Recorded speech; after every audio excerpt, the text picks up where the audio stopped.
Hello, it's Corbin Ford. I got my guy Garrett Bouguet. It's our first time going live here, right now on YouTube, in the future, YouTube, Twitter, all that good stuff. But we are here.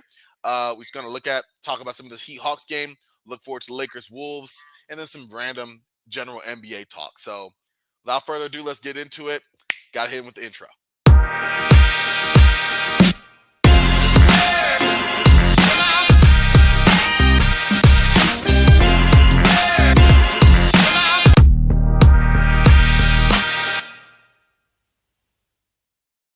Oh, that's fire. Shout out to Josh Hunt for that. I love that one. I saw you teased that the other day, and yes, it is fire. It is indeed fire. I appreciate that, sir. Yeah, so anyone here right now? It's just me and you, Garrett. I'm not even gonna pretend like there's people. Welcome, everyone. Right now, it's just us. And listen, let's get a quick recap from me because I was busy just running around here. The the Hawks were up by a chunk. It looked like they were gonna, really take charge and control their own destiny in terms of playing the Boston Celtics. And now it seems like the Heat have been on the warpath. So can you just take some time and just tell us what we're seeing so far, what we've seen so far? Yeah, so the Hawks at one point led 63-39, and right now as we speak, it's Atlanta 71, Miami 66. So the Heat have nearly cut off 20 points from the lead earlier in the game. But it was really just sloppy play from Miami. Jimmy Butler missed three like pretty open layups right at the rim. We at the start of the second quarter, they had back-to-back turnovers. Tyler Hero had a really lazy pocket pass that went for a pick six. You saw Caleb Martin just like standing out of bounds on the baseline when he caught a pass. There's just a lot of sloppy stuff from Miami. And give Atlanta credit in terms of, Miami has struggled offensively all year, and you could see that Quinn Snyder was emphasizing the fact that, okay, we're going to get some stops because this Heat offense isn't that good. And when we get stops, we're going to get out and run and make sure that we can get some good looks before the Heat defense really was able to get set. So that was a lot of how Atlanta was able to build out a lead. Bogdanovich played well in the first half, hitting some shots. And, you know, I think one of the things that we don't really, because the play-in is relatively new, I think this is the fourth year of the play-in. Mm-hmm. Teams don't have as much time to come up with a team-specific strategy for their opponents. Like in the first round series that these two teams played in last year, Miami was able to really break down what were some of the weaknesses of the Hawks offense, and in particular Trae Young, and slow him down with a lot of a switch-heavy defensive scheme.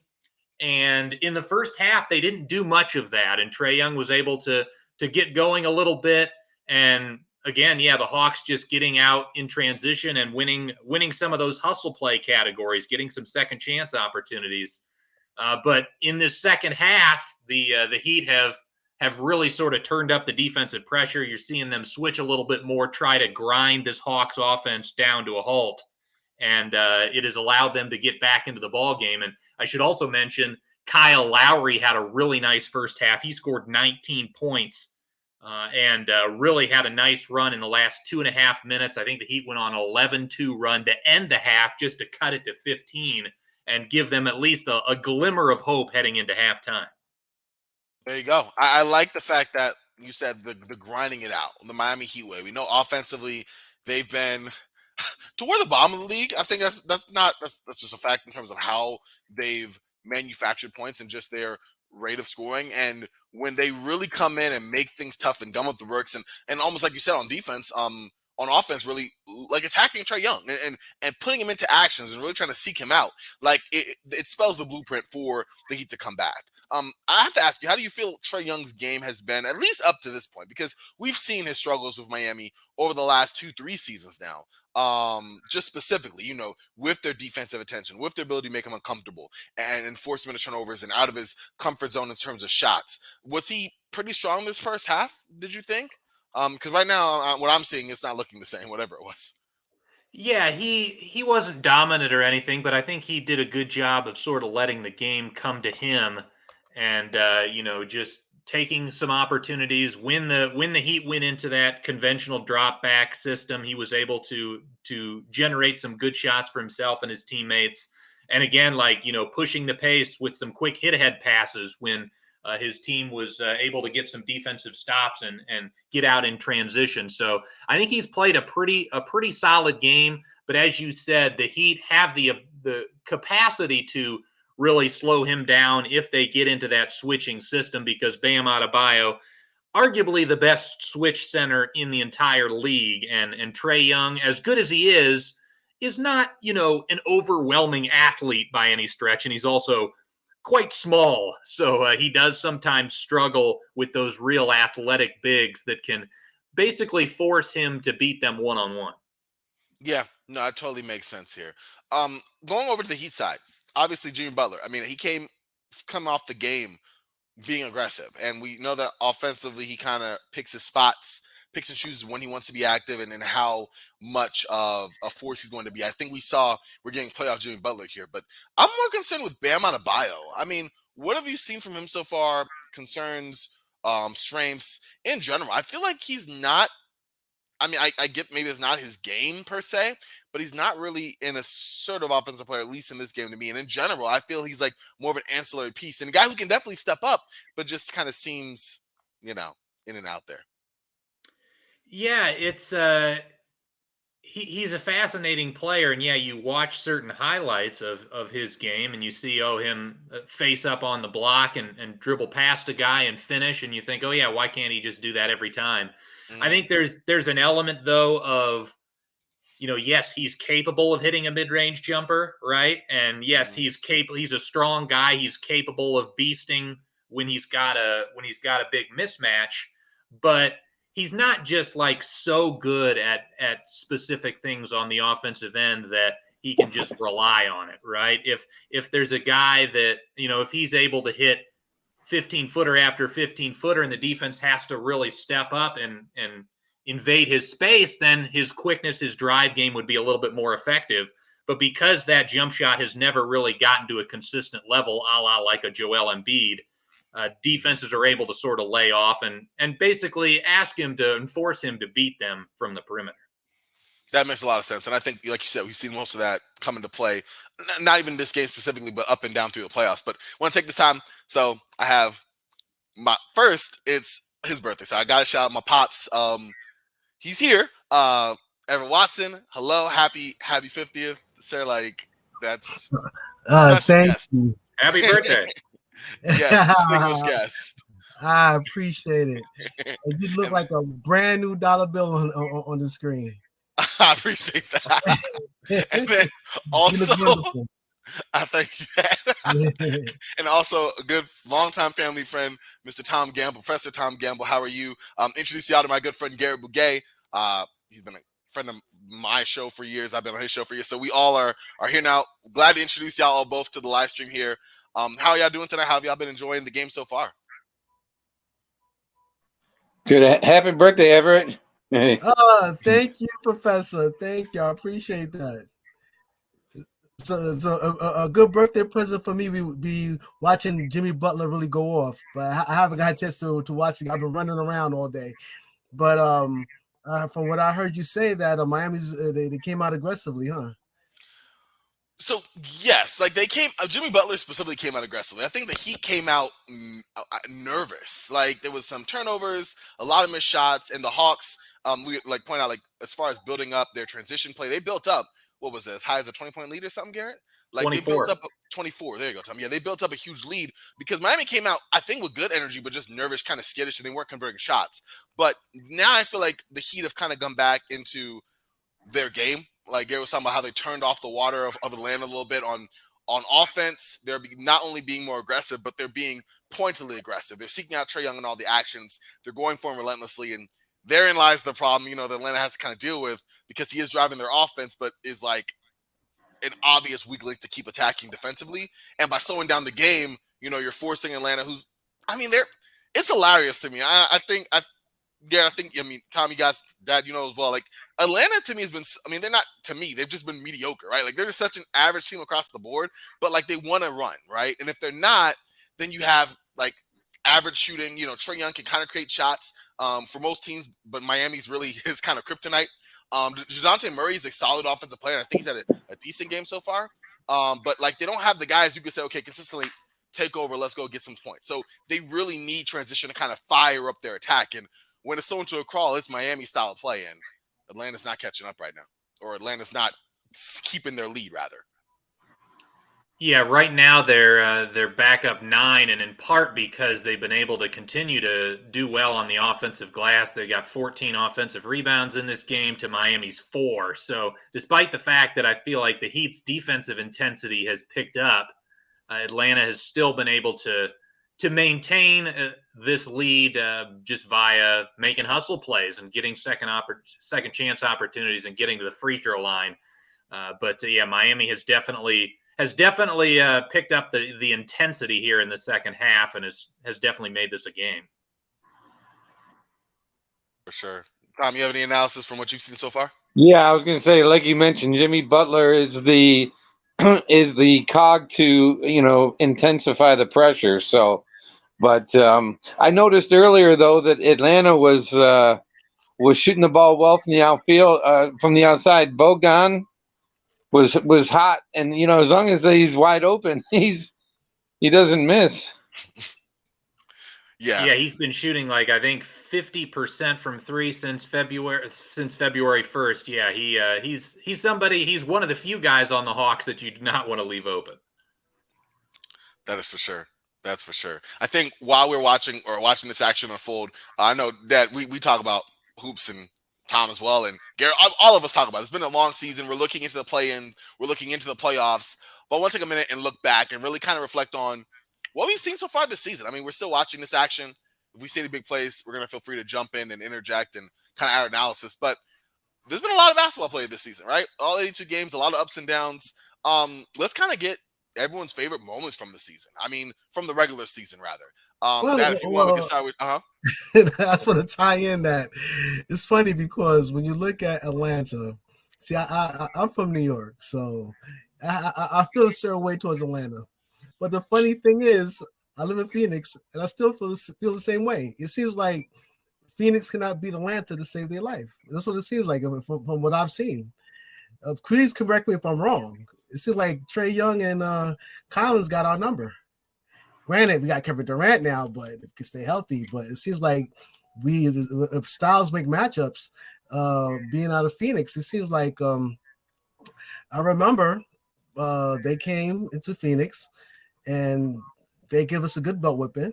Mm-hmm. And then we dropped off Bridges and picked up Durant, but we ended up going back into Atlanta and didn't make a difference because they beat the brakes off of us out there too. If you remember that.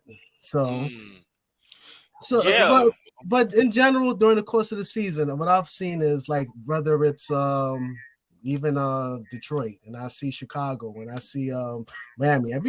Every team shows some glimpse of greatness. Every team shows some good potential during the course of the season.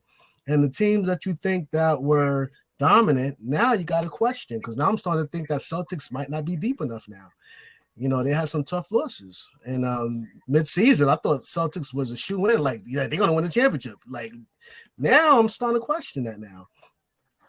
People talking about Phoenix. That's legitimate. So, but bottom line is, every team shows some great glimpse of greatness. But going down the stretch, I think we're going to see some good playoff basketball. Absolutely. No, I completely agree with that for sure. I think as far as Atlanta, I think the fortunate or unfortunate for the Suns is that like both the games they played against Phoenix, they were down, injured. Like Booker, I don't think played in either matchup. And then obviously Durant didn't play in either. It happened just before the deadline. So like if you're asking Chris Paul or Damian Lee to stick Trae Young, like, it's kind of a mess, right? But no, looking across the league, like you said, everyone's had their moments. I think Boston for me is a team that I'm worried. I have thoughts on Boston, and I think I definitely think they're a contending team. I don't know. I'm not the biggest I don't know. I think there's something with Jason Tatum where I feel like against certain teams, like, okay, for example, like I trust him in this Eastern Conference matchup right now. Like as it stands, the winner of the Heat and Hawks will be playing the Celtics. I don't see the Celtics having a particular issue with either of those teams. I mean, the Heat the Celtics handled pretty easily last year, despite Jimmy Butler going off. And unfortunately, the Celtics only got stronger while the Heat got a little weaker in terms of their offense potential and the depth that Boston has. While it's not maybe not super high, if you go like 10, 11, 12, like their first 7, 8, 9, like I look at them as a good matchup for Miami. And if it's Atlanta, while there's going to be some more scoring potential, I don't know. But I'm with you on the Celtics for sure. I think actually that's a great point to kind of pull out. If we're looking at this as either team stands to play Boston, do you take the others? Are you looking at a potential upset, or are we looking at Boston as like the favorites in that moving forward? Because Atlanta and Miami are no pushovers, but in my mind, there's a little bit of a difference there just because of how strong Boston has been compared to them. So Garrett, let's get your thoughts on that, and then Tom, and then we'll throw back to you, Dad, just in terms of like who would we like as a better matchup for Boston in terms of could they be taken down? What team has the best chance of doing that, and how likely do you think that's going to happen? Yeah, I don't think either of these teams really stand much of a chance against the Celtics. Although I want to push back a little bit. You said the Celtics handled the Heat easily last year, Corbin. I don't know if that was the case. It went 7 games, and Jimmy Butler had a 3-pointer with what was it, like 15 seconds left to put him in the lead.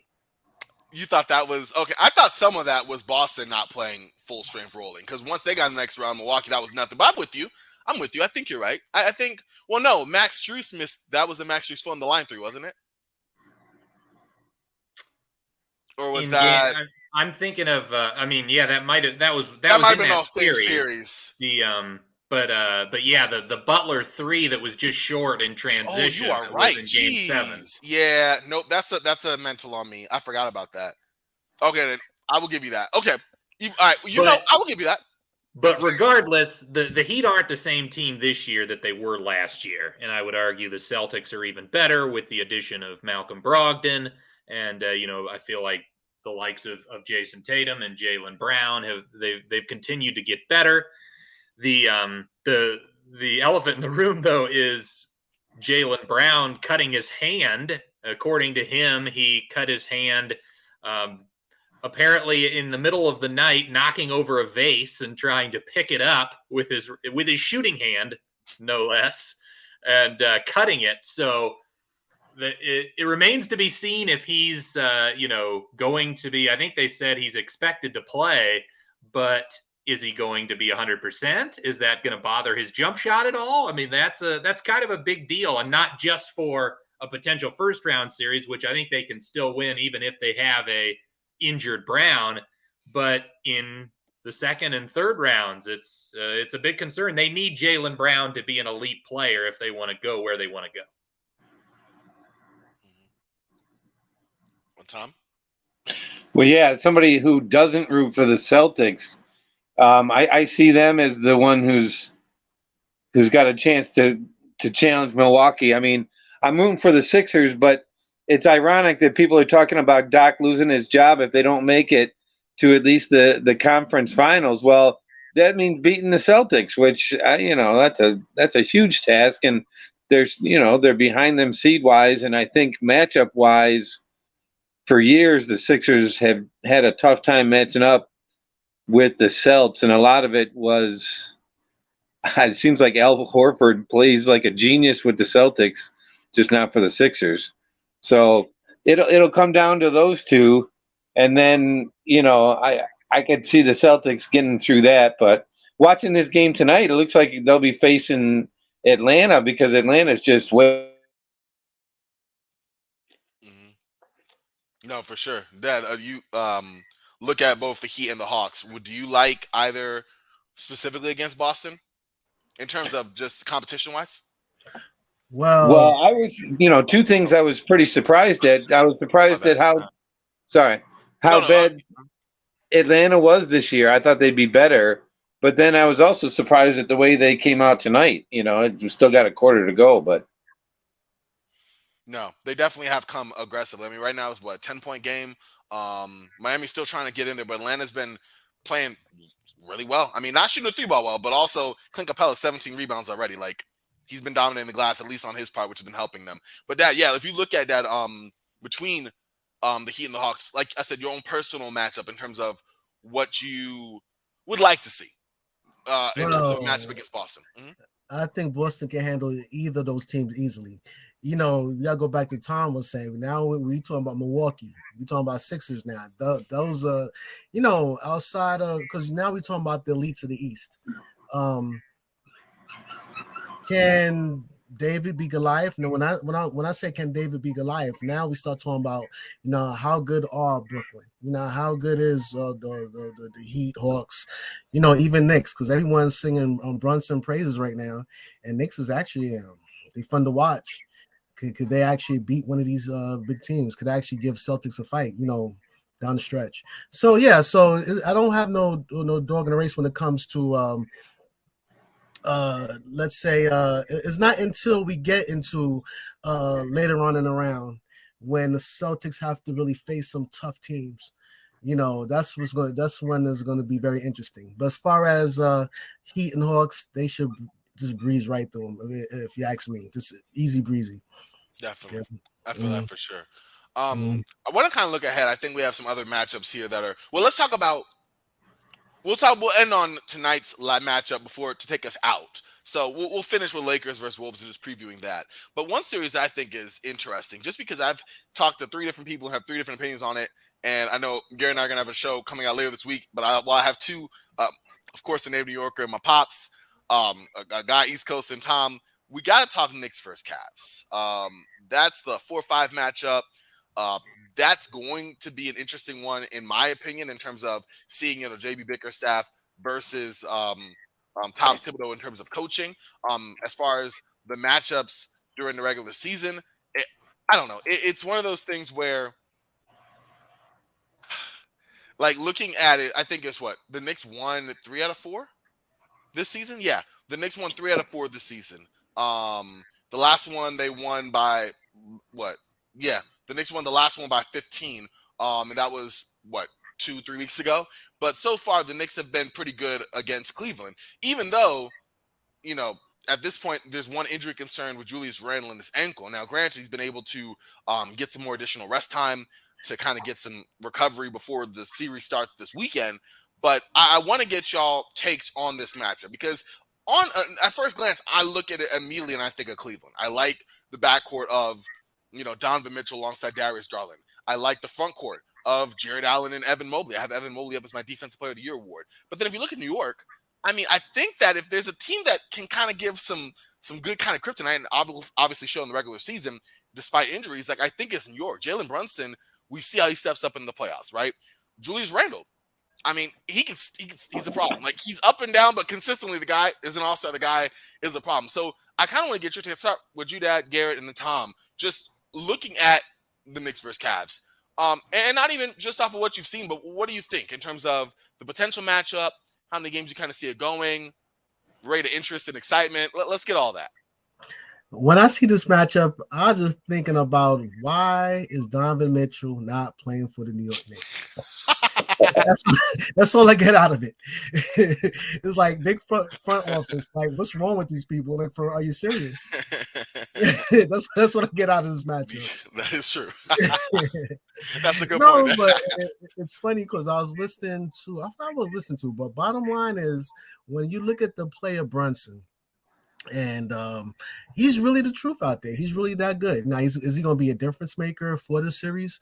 I don't know. Like you said, Garland and Donovan Mitchell in that backcourt. That's a fire backcourt right there. I hope Knicks pull it off. That's all I can say about that one. Definitely. No, I get you. I'm right there with you as well. I'm hopeful for a long series for sure between those two. But yeah, I think you're right. Like the backcourt of Cleveland is tough, but yeah, you've seen Jalen Brunson all season's been pretty solid, right? Julius Randle, I think, is going to be part of the most interesting X factor matchup to me because I look at him as the main front court offensive strength, of course, for New York. But then you look at that front court of Mobley and Allen, and that could be pretty tough. Garrett, what are your thoughts on this 4-5?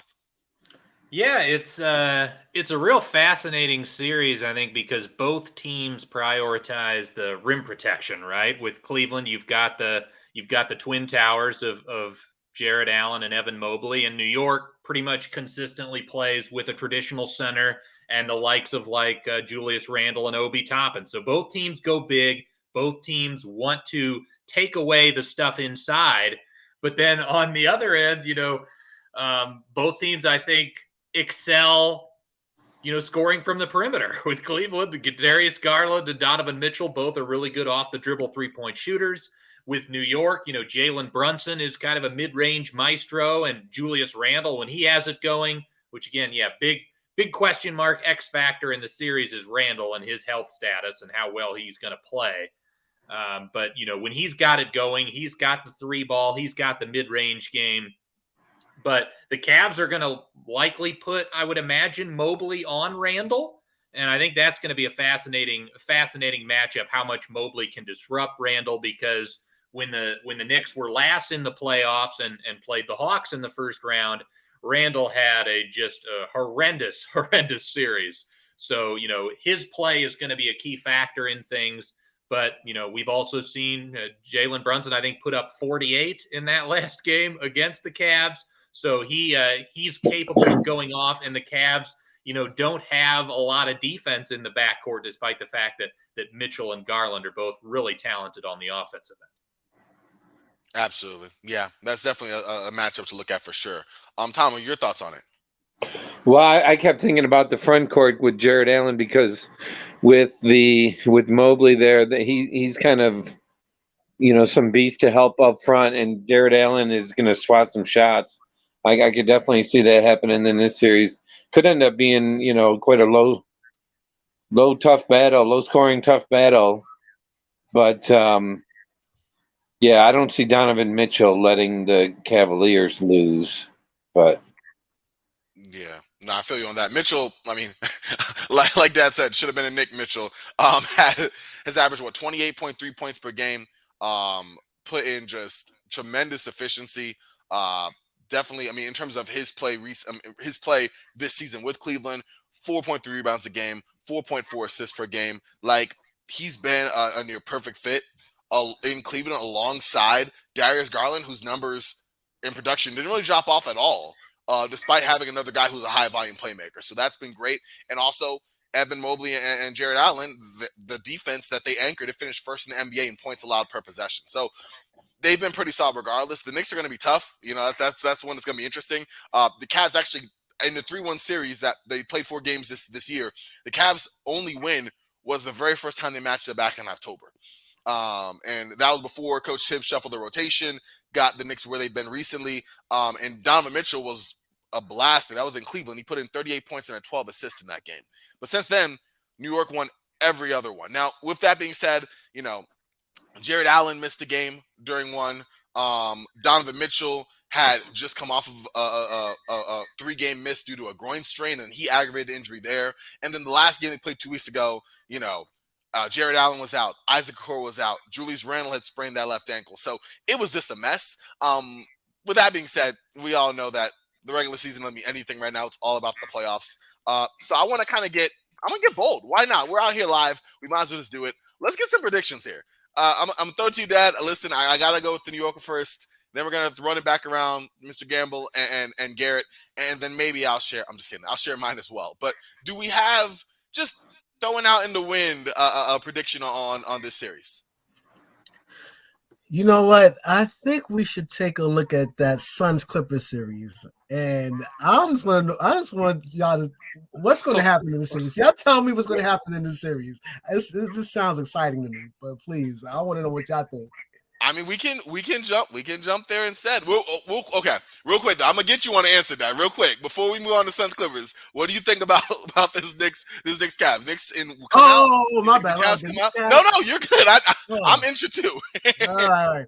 No, I think from what you said that how Knicks have Cavaliers number. Mm-hmm. When you look at elite players, Tom has said it because I don't think Donovan Mitchell is gonna just go down without a good fight. But I'm just hoping Knicks can pull it off. You can tell it's going to be a good series. Definitely. Yeah. Definitely. For sure. Mr. Gamble?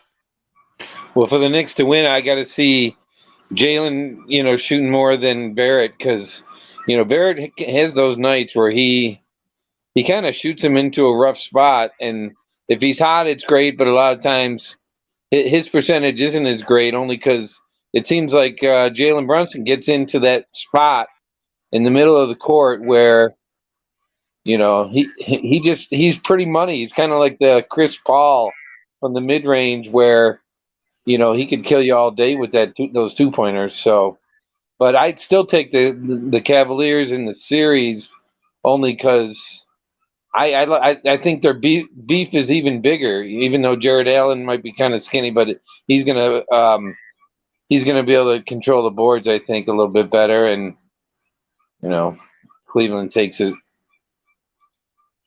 Definitely, for sure. Garrett? So I won't give the final prediction because I don't want to spoil it for what we're doing on what we're recording on Thursday. I'll just say that it is I do expect it to be a very competitive series, and I would be surprised if it's less than 6 games. There you go. I'm with it. I totally get you there. I'm kind of in that same boat. I'm looking at a 6-game series. I do have Cleveland though. I think it's going to be a tough one. I just like what Cleveland has in their front court, and the fact that you are playing a Julius Randle that is going to be kind of gimpy. I think he's still going to do his best, of course, but I think that does make a difference in the series. And if a lot of attention's on Jalen Brunson, I'm sure he's going to carry them, and they're going to get you're going to get a good gutsy Knick performance in Madison Square Garden. That's going to be a fun Sunday afternoon game for sure. But I do have Cleveland coming away with it in general. But we got to go. Like that said, we got to do Suns Clippers. You're right. That's the firework matchup. There's one of a few, but that's the one that obviously got us because all of us are in Arizona. Sorry, Garrett. But also just because that's going to be a really, really good matchup. So let's go into that. We're looking at it head to head this season. As expected, both teams have won 2 apiece. The Clippers obviously won the most recent one this past week. But still, this is going to be a very tough matchup between the two. I don't even know where to begin. I'm gonna throw it over to that. You know what? I'm gonna throw it to Garrett. Get Tom. Let's kind of just put out our initial thoughts on this because. Well, what's the PG-13 update? I mean, he gave it. It's funny. He kind of gave his own update on his podcast, but it came out just before, basically saying that he was going to miss the start of the series. He's working out. I think he's rehabbing what they said every day, twice a day or something. Garrett, he's been putting in the work to try to get back. And he's not ruled out of the series at all. But I would definitely see him missing the first 2 games. At a minimum. Yeah, and frankly, given that. I feel like it was a few days ago where they talked about he was starting to work on mobility stuff. I feel like he's still a ways away. It wouldn't shock me if he misses the entirety of the series. But yeah, I think it's safe to assume that he's not going to be there at the start, and that's going to be a challenge, especially given that they are the 5 seed. They're on the road. If you go down 0-2, if he misses the first 2 games and they're down 0-2. You have to win 4 out of 5, and that's a tough challenge for just about anybody. So that's tough for the Clippers right off the bat. I got to say, though, I am so pumped for Kawhi versus Kevin Durant. I just absolutely can't wait for that matchup. I hope there's plenty of times where they're guarding each other, but Kawhi has been absolutely phenomenal for the last couple of months. He's looked like the Kawhi of old, the Kawhi that won a Finals MVP with Toronto in 2019. So, if after 4 or 5 games we're looking at a 2-2 series and Kawhi's been the best player on the floor, that wouldn't shock me in the slightest. Absolutely. Dan, I got to throw it to you next because I think, just like Garrett said, the key matchup, of course, is Kawhi and KD. And it's interesting. Kawhi's been on a tear the last 35 games, 27.3 points per game, 6.8 rebounds, 4 assists, just over a steal and a half, shooting 52% from the field, 36%, 48% from 3, and 89% from the free throw line. He's been on fire. And this is going to be the first time we've actually seen Kawhi and KD both healthy and ready in almost 2 years. The last time they played together against each other was in February 2021, which was kind of weird. Remember, no fans are there. It was Nets versus Clippers. And Durant had 28 points and 9 rebounds, only missed 2 shots all night. While Leonard had 33 points, 5 rebounds, 5 assists, 4 steals, and 2 blocks. And the shot making between the two was incredible. So I'm throwing to you, Pops. You're looking at KD, looking at Kawhi. What are you most hyped about that? The going at it, the shot making, the defense. What's the deal? It's funny because when I look at LA on paper, it's like aren't they supposed to be invincible? It's almost like it's almost like looking at your LA, your the other LA team. When you look at them Oh, on don't do paper, that. especially at the beginning of the season, it's like, wow, you got like an all-star team out there, but yet they barely over 500. It's crazy. But Absolutely. yeah, it's all about health. You know, if I think when you look at certain teams, yeah, they're barely over 500, but I'm talking about the Clippers. If they healthy and they play basketball the way they should play basketball, who could beat them? You know, if they play how they should play. Mhm. I No, love you're right. Nicholas Batum. I love George. You know what I'm saying? Kawhi. No, that team is, oh God, Zubac. You know, that's a team. So, but of course, you know, we always talk about Phoenix and we talk about, you know, Booker and Aiden and how's their team, and you add on extra dresser when you got Durant, you know, hopefully this should be their season. This should be their year. I don't see why not. You know, I think they should beat them. There you go. I definitely like that Yeah. for sure. Mr. Mm-hmm. Gamble, you got any thoughts on this one moving forward? I agree with you, Dan. That's a good point, especially like with Mm-hmm. where the Suns are kind of gearing up. Have that team of destiny feel. But yeah, Mr. Yeah. Gamble, I'll let you get your thoughts. Well, I'm thinking of timing. You know, it just so happens Durant is back, so they're solid, and the Clippers, of course, are not their full unit right now. So when it comes down to our best versus their three quarters, you know, we could have, you know, Booker having some big nights. We could have Aiton having some big nights. Although I do think Zubac is pretty good. I mean, he's had some games where when they need him, and if every, you know, in this game or in this series, they're going to need him. So Absolutely, absolutely. I guess, Garrett, I gotta ask you, like, if you look at this, and like, we can kind of throw this around as well. Do you see an X factor between this series? Because I'm gonna throw my X factor out right now, and it's my favorite ex Laker Russell Westbrook. Okay, no one gets some collective groans here. I know, Garrett. I know you got some thoughts, but like, I do feel like he is somebody who, I mean, he's probably gonna be matched up, I would imagine, with Chris Paul. I don't know if Chris Paul defensively, if you put Booker on Russell Westbrook and allow Booker to be more of a roamer and try to cheat off Russ, but then Russell with his athleticism, ability to get to the basket, that's still a factor, right?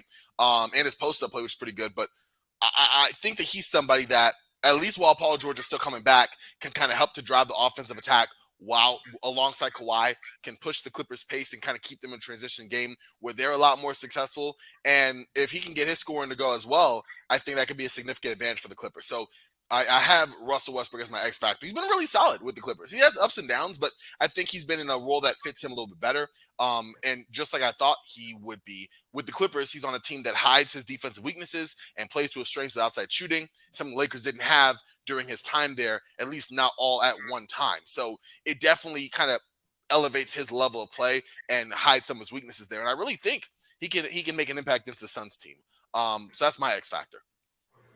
Yeah, no, I like that. I think he has been decent with the Clippers. And one of the things that's been fascinating with the acquisition of Russ as well as Plumlee around the deadline is that, you know, the Clippers have kind of gone from, you know, a couple of years ago, they were kind of known as just like the elite shooting team. We've got 40% three-point shooters all over the floor. But given that Russ is playing a ton of minutes, they've gone mostly to, since acquiring Plumlee, they've played a traditional center basically every minute of every game. So you've got Zubac or Plumlee and Westbrook playing a lot. So then all of a sudden your spacing isn't as ideal as it was before. Now they have been a little bit better with the, you know, attacking of the rim and rebounding with those couple of guys. But one of the things that I think was so fascinating about the Clippers versus Suns matchup from a couple of years ago was the, you know, when Ty Lue would kind of downsize and go with those small ball units, and the Clippers changed that Utah series with those small ball groups, and they still have some of that personnel to do that at times. And how much are they going to go with that versus Phoenix? And that's where my X factor comes in, and that's DeAndre Ayton. Because if the Clippers go small, he's the guy that you know, you can throw the lobs up to. You can you know, just kind of throw it to him, and him hopefully he's got really good touch in that 5 to 10 foot area. So he's the guy that I'm going to look out for, especially if Ty Lue opts for some of those small ball units to get more shooting on the floor, especially if they're playing Russ. Definitely. Dad, who you have as your X factor? I got a question because I see okay. that Eric Gordon is running with them. How well is he playing? He's been pretty solid with the Clippers. I think it's I don't know. I think he's been the noted most traded guy like over the last couple of deadlines. So I think what you're seeing from a guy right now, I mean, for the season at least with the Clippers, decent shooting from three. Defensively, I think he can still swallow up some matchups. He's averaging 11 points per game, 2 rebounds, 2 assists a night, shooting 42% from three. So he's a solid player. He's not the Eric Golden of like bombs away from the Rockets a couple of years ago, but I mean, then again, he's a little older. Some of his athleticism's kind of declined. He's still somebody who could knock down the three. He's still, pretty broad, strong in terms of being able to hold it defensively. And though he doesn't have that quickness, I do like him in matchups that Phoenix offers, actually. It's funny because I like his game throughout the years, but I love watching Paul George play. I think he got one of the smoothest games on this planet all around. But he haven't had a real breakout playoff. I like to see that. I like to see him come into, as far as playoff basketball, really come into his own and make his mark. He needs to do that, if you ask me, at this point in time in his career. I think he had that opportunity in back in Indiana. Yeah, he had some. But I think this is his time. Like I said, I want Phoenix to win. But when it comes to watching people playing their games, I love watching Kevin Durant, wonderful game. But Paul George, me growing up playing basketball, that boy got game. I want to see him really perform. That'll be entertaining for me. Oh, no doubt. Absolutely. No, I'm right there with you. I think he comes back, like you said, healthy and ready to play. That game is smooth. You called it. Ms. Gamble, your thoughts on your X factor? Well, yeah, I'm excited to see if Paul George is going to come back because that makes it a whole nother series. And it sounds like by the X factors, I'm hearing that we all kind of feel like there's going to be superstars balancing each other out. So at some point, there's got to be the extra pass, and so who's that extra pass going to?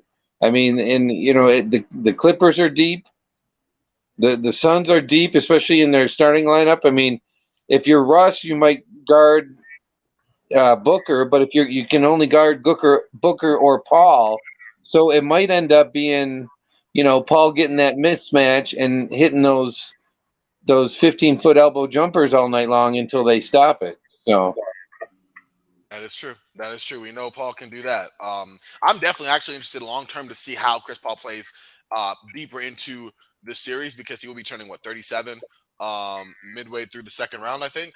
And I only bring that up because it seemed like he turned 36 or midway through last year's playoffs and just hit a wall. Hit a hard wall. And mind you, he played a lot of minutes last year. Was a driving force for a lot of their actions, like a lot of it. But it was almost comical in terms of like right on time, like ran out of gas for the season, which was unfortunate for CP3.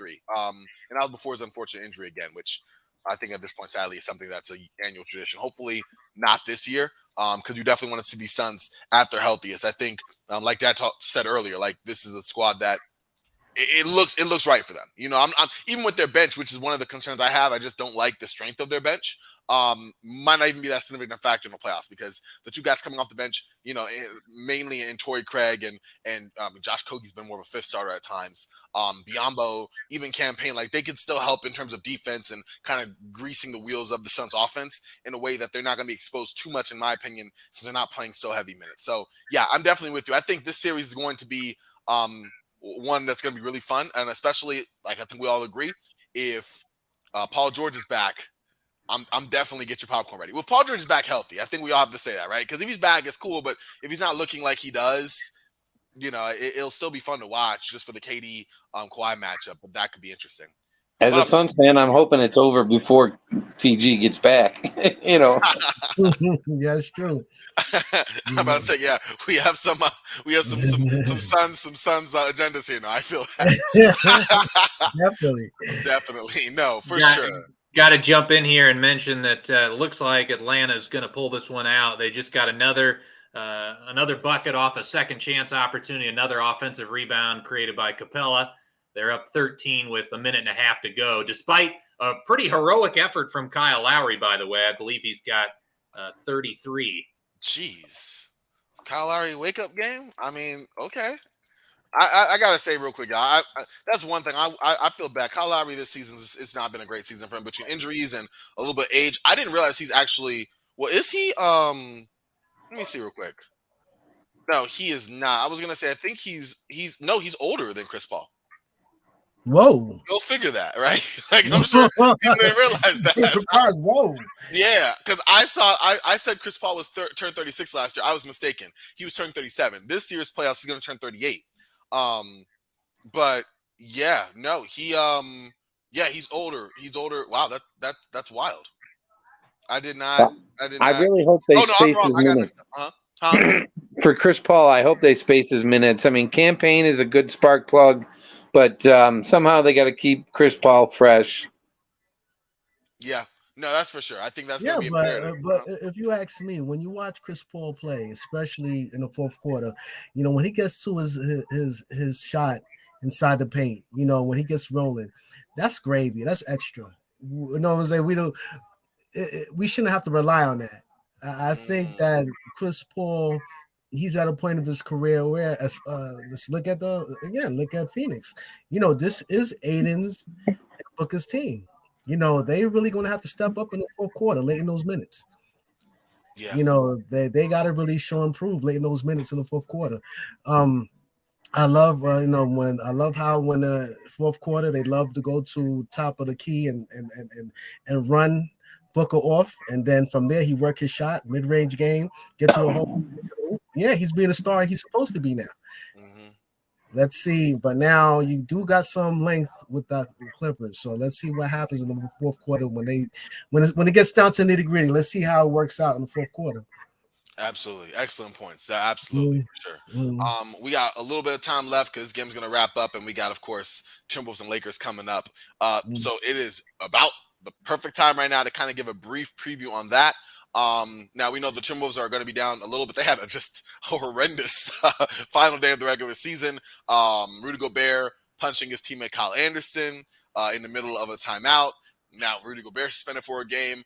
Unrelated, but in the same game, Jaden McDaniel being frustrated, going into a tunnel, punches the wall, ends up fracturing his hand in multiple places. He's going to be out for a bit. So now, you're playing the Lakers. You win.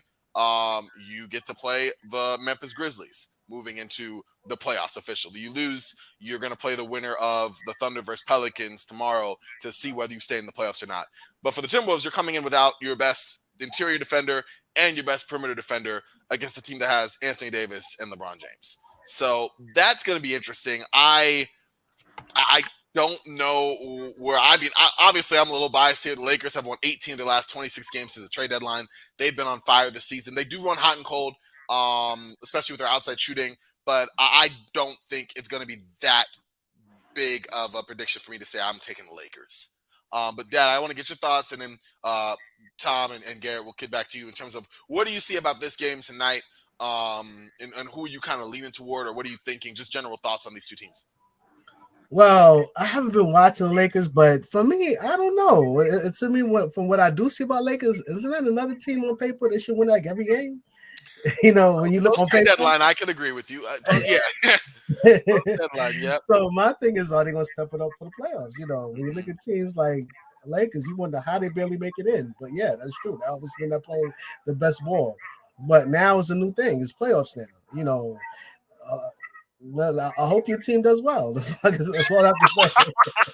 I appreciate that. Thank you. All right, Mr. Gamble, what you got? Well, yeah, they picked a good time to match up with the Timberwolves. I mean, the whole Rudy Gobert fiasco.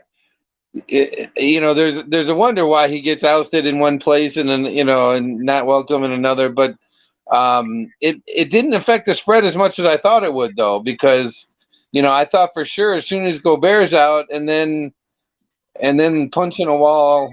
I mean, that's like the Mavericks saying, okay, well, we'll just play for next year, I guess, because they're not going to beat the Lakers. Not with that lineup, I don't think. Yeah, I feel you. I definitely am kind of with you there. What a fiasco of a final series for the Wolves. I don't understand it. Garrett, what are your thoughts kind of going in? I think we can give predictions here. I think it's safe with the game like happening in like 10 minutes.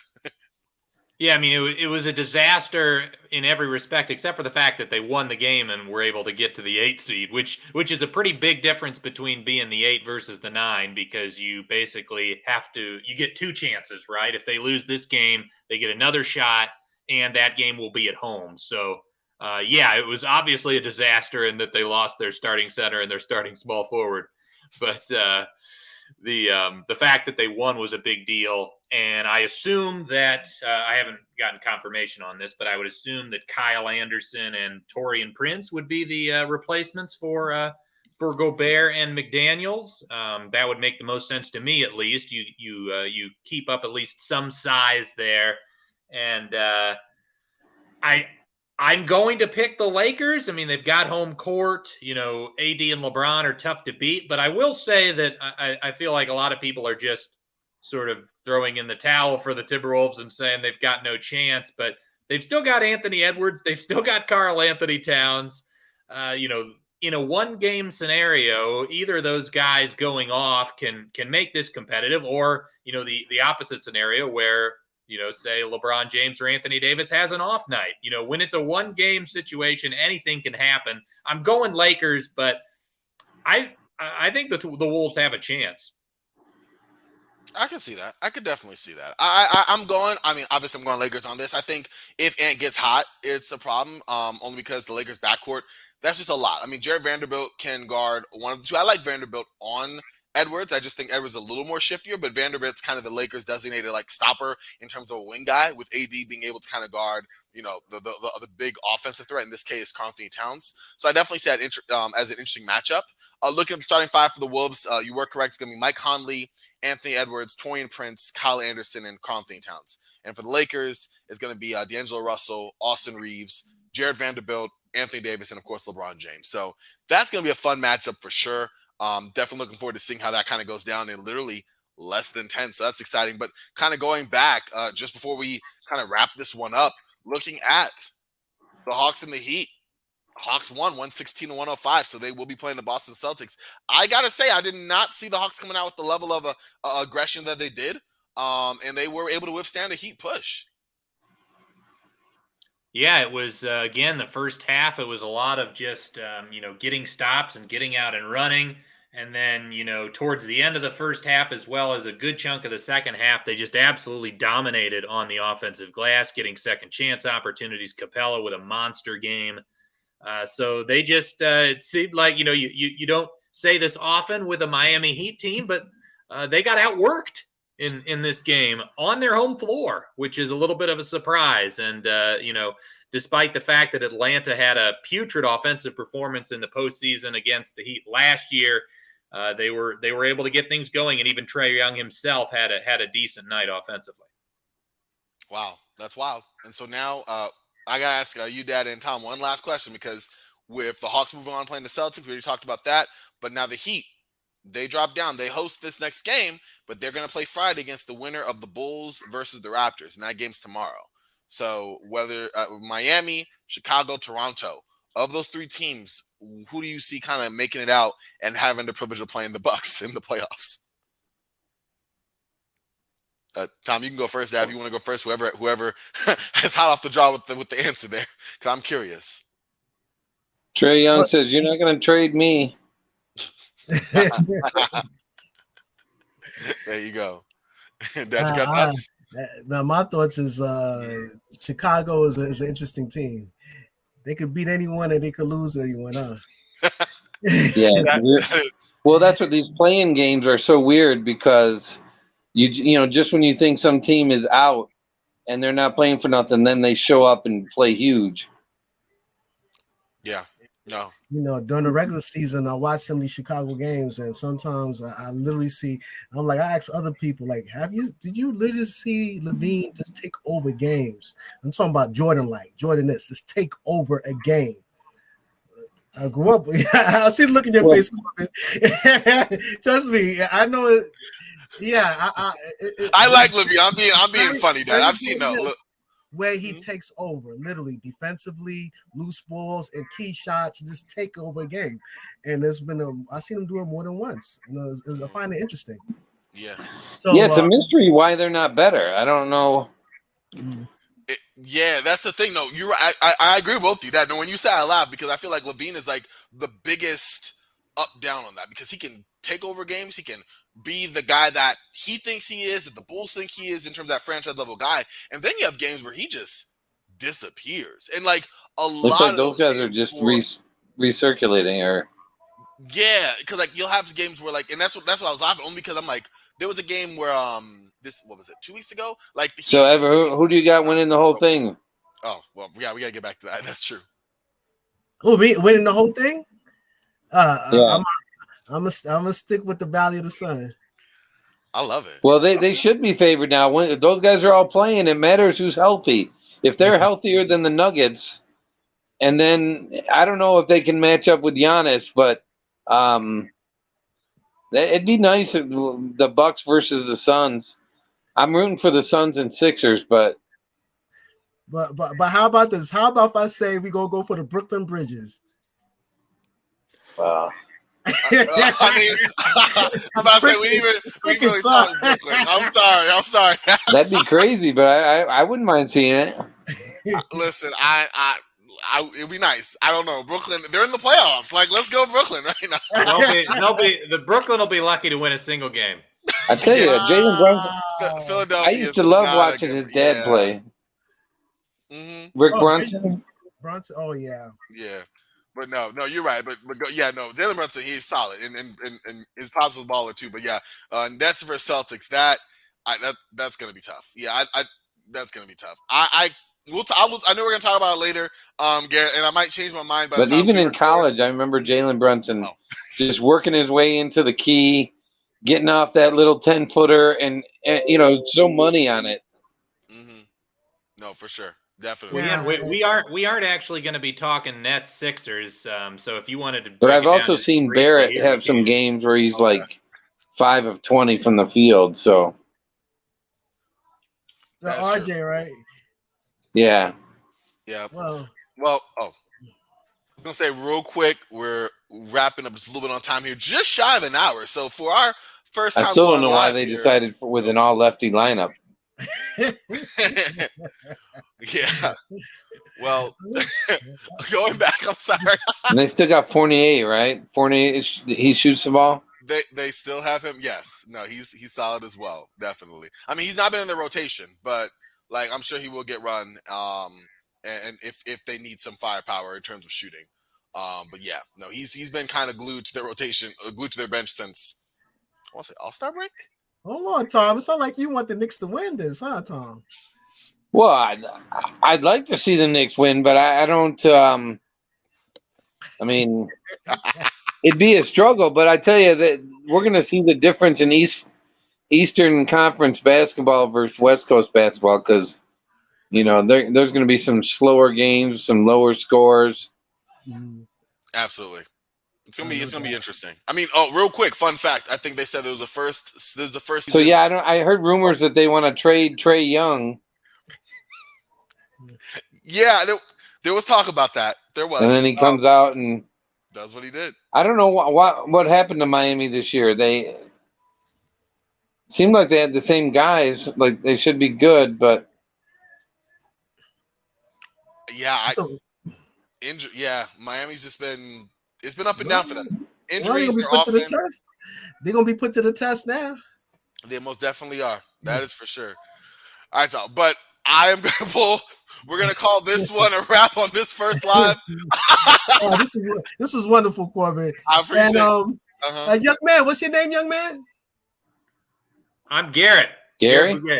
Garrett. Oh, it's so nice to see you and meet you, my brother. It was very absolutely fun. Same with you. It was a pleasure. And I can't wait for you. And Corbin, this is wonderful. I appreciate it. You look like brand new money up there. Wonderful.